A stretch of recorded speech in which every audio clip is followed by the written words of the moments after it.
इस ऐतिहासिक पर्व पर एक बहुत सुंदर नाटिका विक्रमादित्य के जीवन को समझने के लिए ये नाटिका बहुत महत्वपूर्ण है। और एक बार जोरदार तालियों से स्वागत करें मध्य प्रदेश के अब तक के सर्वाधिक करिश्माई मुख्यमंत्री डॉक्टर मोहन यादव जी का, जिन्होंने मध्य प्रदेश में नवाचार करते हुए आजादी के 76 सालों के बाद में मध्य प्रदेश में ये विक्रम का नवाचार करते हुए विक्रमोत्सव महोत्सव 2025 का ऐतिहासिक का शुभारंभ मध्य प्रदेश में किया है। और हम सब जानते हैं कि आज कोटि सूर्य उपासना का ये महान पर्व आपके बीच मनाया जा रहा है। तो मैं निवेदन करना चाहूंगा वैशाली गुप्ता मैम से कि कृपया मंच पर आए और अपने कार्यक्रम की प्रस्तुति करें। सभी लोग एक बार जोरदार ताली बजाकर स्वागत करें हमारे भोपाल के नाट्यकर्मियों के लिए। हमारे स्वर्णिम मध्य प्रदेश के भविष्य के रूप में ये छोटे छोटे बच्चे और बच्चियां ये ईश्वर प्रदत्त प्रतिभाओं से आच्छादित हैं। और यदि बीच में भी आपको ऐसा लगे कि नाटक के दौरान बच्चों की प्रतिभा ने आपके हृदय में कहीं स्थान बनाया है, तो बीच में भी आप जोरदार ताली बजाकर स्वागत करके इनको अपना आशीर्वाद जरूर प्रदान करते रहिएगा। बहुत बहुत धन्यवाद। तो लीजिए प्रस्तुत है आपके बीच ये नाटिका।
बेटा नया साल मना रहा था दादाजी।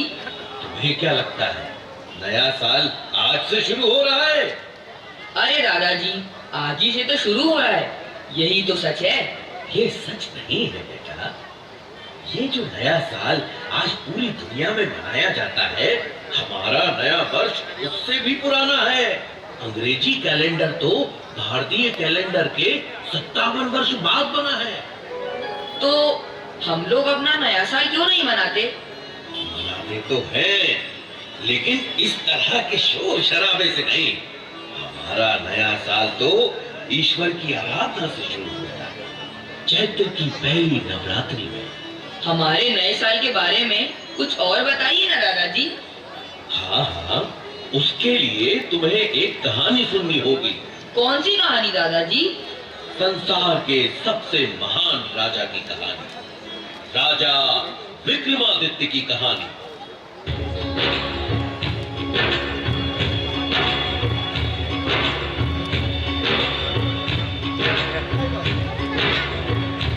भारत भूमि में मालवा देश के राजा थे, गंधर्व से शिव की कृपा से बालक उनके जन्मा विक्रम से। राजा रानी प्रजा सुखी थे उस युवराज को पाकर, पता नहीं था शकों का राजा बैठा हाथ लगाकर। खुशी के इस शुभ अवसर पर उसने का पानी फेरा, छुप छुप कर हर तरफ से उसने उज्जैनी को घेरा।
बेटा?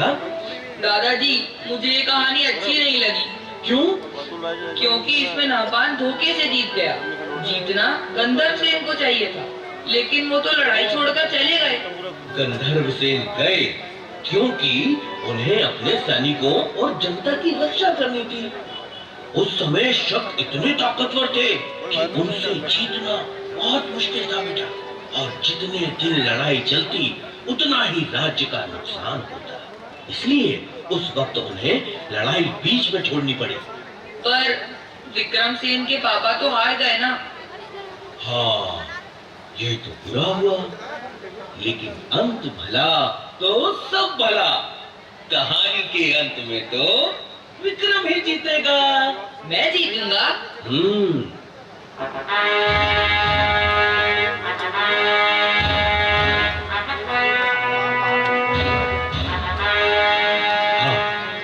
तुम जीतोगे पुत्र, जीतोगे। तुम्हें इस धरती को शक विहीन करोगे। अगर नहपान ठीक से शासन चलाता तो मैं कभी राज्य की कामना नहीं करता, किंतु जनता ही उससे परेशान है। जनता के कष्ट हरना ही मेरा परम धर्म है। माँ, जब तक भारत भूमि को शकों से मुक्त न करा दूं, तब तक अन्न का एक दाना भी ग्रहण नहीं करूंगा। बेटा, तेरे विचार ठीक हैं, परंतु अन्न त्याग का हठ ठीक नहीं। हाँ युवराज, रानी जी ठीक कह रही है। आपकी तरह मैं भी बेचैन हूं अपनी मातृभूमि की मुक्ति के लिए। 20 वर्ष की प्रतीक्षा कम नहीं होती। इन 20 वर्षों में जनता ने बड़े कष्ट सहे। मालवा के महाराज और महारानी को छुप छुप कर वनों में रहना पड़ा। हम सब आपके बड़े होने की प्रतीक्षा कर रहे थे। हे मालवा नरेश, हम सबको आपके आदेश की प्रतीक्षा है। मालवा के नरेश तो स्वयं महाकाल है। हमारा वंश तो बस उन्हीं का सेवादार है। भगवान महाकाल मेरे स्वप्न में आए और उन्होंने आदेश दिया है कि अब अवंतिका को मुक्त कराने का समय आ गया है। ये तो शुभ संकेत है युवराज, किंतु हमारे पास सैनिक बहुत कम है। युद्ध में सेना की संख्या से अधिक उसका कौशल काम आता है। मैंने जो भैरव सेना तैयार की है उस पर महाकाल की कृपा है। इस भैरव सेना में ताकत और बुद्धि का सटीक मिश्रण है। हमें नहपान की सेनाओं की रसद रोकनी होगी। रसद की कमी से वो आपस में ही कट मरेंगे और सही अवसर देखकर हम आक्रमण करेंगे। किंतु ये छल तो नहीं कहलाएगा कुंवर? तब कहलाता है जब हम शत्रु पर पीछे से हमला करें। हम तो पहले उन्हें दुर्बल करेंगे, फिर सामने से हमला करेंगे। नहपान को संदेशा भिजवा दीजिए कि उसके पाप का घड़ा भर चुका है। किंतु सूचना मिलते ही वो सतर्क हो जाए। निश्चेत पर हमला कायरता है और विक्रम कायर नहीं। हाँ बेटा, हमले से पहले शत्रु को सचेत करना वीरता का लक्षण है। काश तुम्हारे भाई भृतहरि भी आज साथ होते। उन्होंने जन कल्याण के लिए ही वैराग्य धारण किया है। उनकी साधना का बल मेरे साथ है। जय महाकाल, जय महाकाल।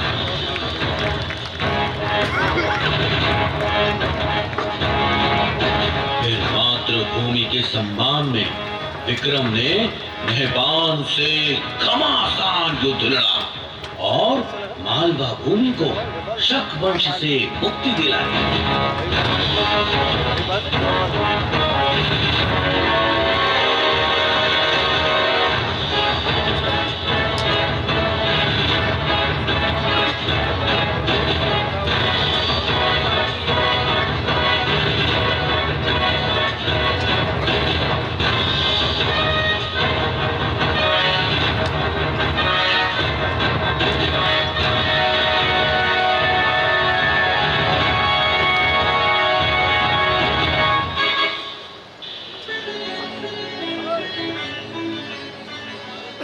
जिन शकों का सूर्य कभी नहीं डूबता था, आपने मालवा से उनका अंत कर दिया। अब आपको संपूर्ण भारत भूमि को शक मुक्त कराना है। आपका पराक्रम भगवान सूर्य जैसा है, इसलिए अब से संसार आपको विक्रमसेन नहीं, विक्रमादित्य के नाम से जानेगा। महाराज विक्रमादित्य की जय हो। मालवा नरेश विक्रमादित्य शिव की जय हो। महाराज, शकों की विधवाओं और बच्चों के लिए क्या आदेश है? ससम्मान विधवाओं के पुनर्वास की व्यवस्था की जाए और बच्चों की शिक्षा दीक्षा राजकोष से कराई जाए। अद्भुत, महान राजा का यही गुण है कि वो अपने संरक्षण में आने वाले सभी जीवों की रक्षा करे। आपने एक नए समय का सूत्रपात किया है। आपकी अनुकंपा है गुरुदेव। अवश्य ही ये समय अपनी जड़ों की ओर लौटने का है, वैदिक परंपराओं की पुनर्स्थापना का। कुलदेवी हरसिद्धि की कृपा से मैंने अपने नवरत्न पहचान लिए हैं। इन नवरत्नों की सहायता से मैं इस राज्य का संचालन करूंगा। धनवंतरी, शपनक, अमर सिंह, वास्तु का शंकु, कालिदास, वेताल भट्ट, वर रुचि, खटखपर और वराह मिहिर जैसे विद्वानों के नेतृत्व में यह राज्य 10 दिशाओं में प्रगति करेगा। जैसे ब्रह्मांड की शोभा नवग्रह से होती है, वैसे ही मालवा के यह नवरत्न मिलकर राज्य का वैभव बढ़ाएंगे। साथ ही धूर्त शिरोमणि मूलदेव और आचार्य व्याड़ी को भी मैं अपने रत्नों में शामिल करना चाहता हूँ। पुत्र, राजा के विचार दल में धूर्त मूलदेव का क्या काम? विद्वानों को शामिल करना तो समझ आता है, किंतु धूर्त शिरोमणि को कौन राजा अपने पास आने देता है? धूर्तों को हराने के लिए क्या सरल और निष्कपट विद्वान सलाह दे पाएंगे? भारत भूमि पर शकों का वृहद साम्राज्य है। अगर हमें उन्हें इस धरती से खदेड़ना है तो इनकी धूर्तताओं को समझना होगा। मुझे लगता है इन मामलों में मूलदेव की सलाहें बहुत काम आ सकती हैं। अद्भुत, धरती के इतिहास में ऐसी समृद्ध सोच किसी राजा की ना देखी ना सुनी। आचार्य व्याड़ी भले ही स्वर्ण बनाने में अब तक असफल रहे हैं, किंतु वो लगनशील है। आज नहीं तो कल अवश्य सफल होंगे। बार बार असफलताओं के बाद भी उनका विश्वास स्वयं से डिगा नहीं है। ऐसा विद्वान अवश्य ही राज्य के लिए उपयोगी साबित होगा। गुरु का आश्वासन मिल गया, अब मैं निश्चिंत हूँ। श्रीमान कालिदास, आपसे आग्रह है कि अपने साहित्य को जन सुलभ बनाने की दिशा में कार्य करें। अन्य सभी नवरत्नों से आग्रह करता हूँ कि ज्ञान, विज्ञान, भाषा और वैदिक रीति के प्रसार की दिशा में कार्य करें। जैसी आज्ञा महाराज। गुरुदेव, एक विचार मेरे मन में उमड़ रहा है। यदि आपकी आज्ञा हो तो कहूँ? आदेश करें महाराज। मुझे देश में एक नए पंचांग की आवश्यकता महसूस हो रही है। क्या हम मालवा को समय गणना का वैश्विक केंद्र बना सकते हैं? साधु साधु, बहुत उत्तम विचार है महाराज। जैसी आज्ञा गुरुदेव। श्रीमान वराह मिहिर, मैं आपको एक बड़ा दायित्व सौंप रहा हूँ। आप खगोल और ज्योतिष के ज्ञाता हैं। हमारे भारत में अब तक पूर्ण रूप से प्रामाणिक और वैज्ञानिक पंचांग नहीं है, जिसके कारण सदा ही जनता में शुभ और अशुभ मुहूर्तों के संबंध में भ्रम की स्थिति बनती है। आप काल गणना की नई व्यवस्था तैयार करिए जो वैदिक परंपराओं पर आधारित हो और पूर्ण रूप से वैज्ञानिक हो। आपकी आज्ञा शिरोधार्य है महाराज, किंतु आपके मार्गदर्शन के बिना मेरे लिए ये कर पाना संभव न होगा। आप स्वयं सभी विषयों के ज्ञाता हैं। इस दिशा में आप आगे आगे चलें और मैं आपका सहगामी रहूंगा। आप ही इस विक्रम संवत के प्रणेता हैं। विक्रम संवत, विक्रम संवत, विक्रम संवत। जैसी सभासदों की इच्छा। आज चैत्र नवरात्रि का पहला दिन है। आज से ही विक्रम संवत की गणना आरंभ करेंगे तो माता हरसिद्धि की कृपा हम सब पर बनी रहेगी।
विक्रमादित्य, मैं तुमसे बहुत प्रसन्न हूँ। तुमने राजा बनते ही राज्य संचालन की दिशा में जैसा आमूल चूल परिवर्तन किया, उसके लिए तुम्हें अनेक आशीर्वाद देती हूँ। मैं तुम्हें ये 32 पुतलियों वाला सिंहासन देती हूँ। तुम इस सिंहासन में बैठकर न्याय कर सकोगे। मेरा आशीर्वाद है कि संपूर्ण भारत पर तुम्हारा शासन स्थापित होगा। तुम चक्रवर्ती सम्राट बनोगे, सम्राट विक्रमादित्य, न भूतो न भविष्यति।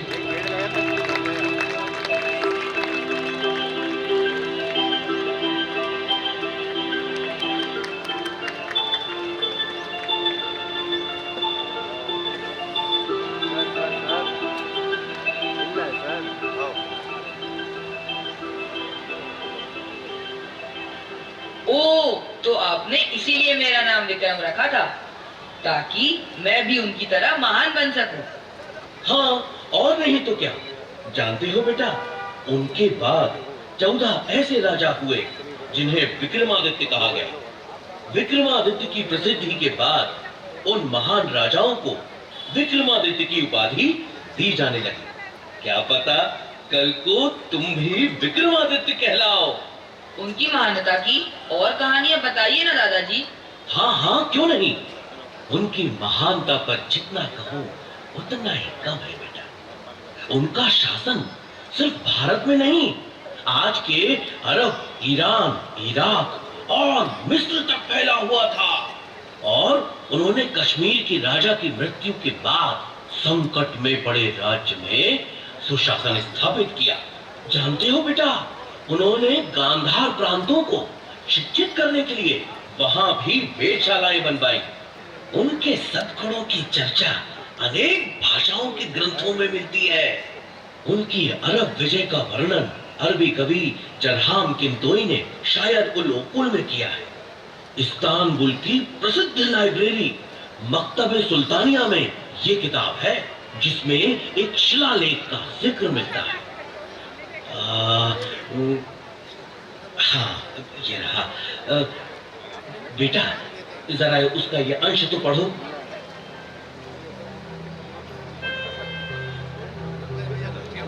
वे लोग भाग्यशाली थे जो विक्रमादित्य के समय में जन्मे, उन्हीं के शासन में जीवन बिताया।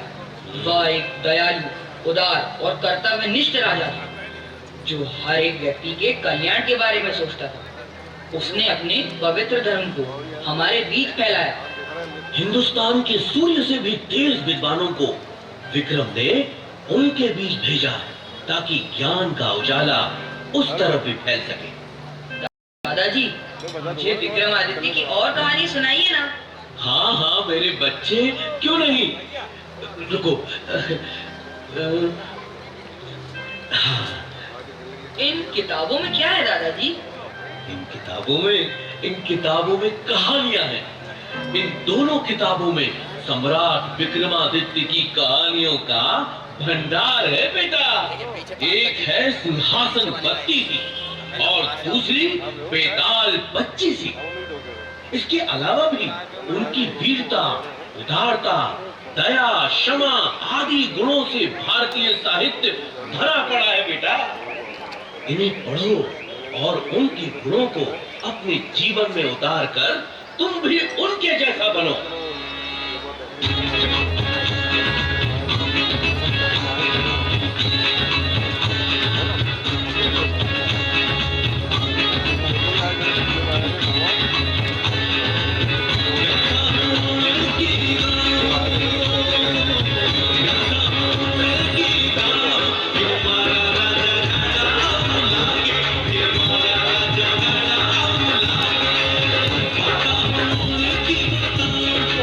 राजा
2025 के अवसर पर आयोजित कार्यक्रम में आप सभी ने भाग लिया।